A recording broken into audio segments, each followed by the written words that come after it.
नमस्कार. आज आपण चौथ्या श्लोकाचा अर्थ जाणून घेणार आहोत. श्लोक चौथा. मन्यसे यदि तच्छक्यं मया द्रष्टुमिति प्रभो योगेश्वर ततो मे त्वं दर्शयात्मानमव्ययम्. श्लोकाचा अर्थ. हे प्रभो, जर मला आपले ते रूप पाहता येईल असे आपल्याला वाटत असेल तर हे योगेश्वरा, त्या अविनाशी स्वरूपाचे मला दर्शन घडवा. प्रभो या संबोधनाद्वारे अर्जुनाने असे दाखविले आहे की सर्वांची उत्पत्ती, स्थिती व प्रलय तसेच अंतर्यामी रूपाने शासन करणारे असे तुम्ही असल्यामुळे सर्व समर्थ आहात.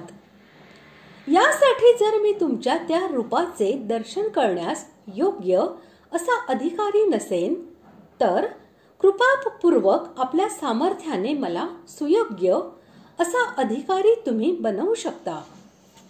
तसेच योगेश्वर हे विशेषण वापरून असे दाखविले आहे की तुम्ही सर्व योग्यांचे स्वामी आहात.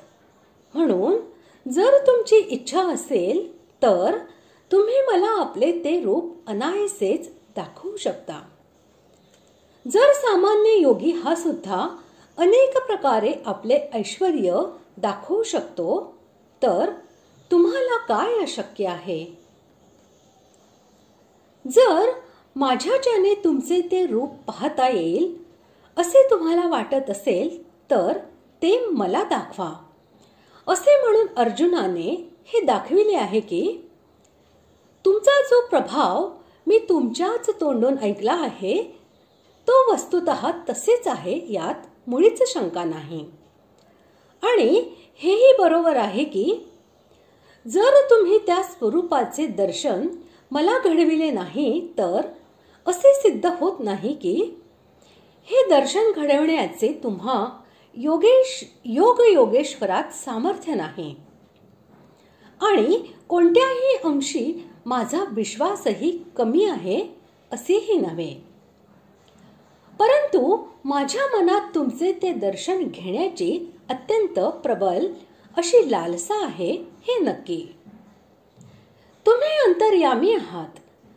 तुम्ही पहा आणि समजून घ्या की माझी ती लालसा खरी व उत्कट आहे की नाही. जर तुम्हाला ती लालसा खरी वाटली तर हे प्रभो, मी त्या स्वरूपाचे दर्शन घेण्याचा अधिकारी ठरतो. कारण तुम्ही तर भक्त कामना कल्पतरू आहात. तुम्ही भक्ताच्या मनातील इच्छाच पाहता, त्याची इतर योग्यता पाहत नाही. म्हणून जर योग्य वाटले तर कृपा करून आपल्या त्या स्वरूपाचे दर्शन मला घडवा. अशा प्रकारे आज आपण चौथ्या श्लोकाचा अर्थ जाणून घेतला. पुढील भागात आपण 5व्या श्लोकाचा अर्थ जाणून घेणार आहोत. धन्यवाद.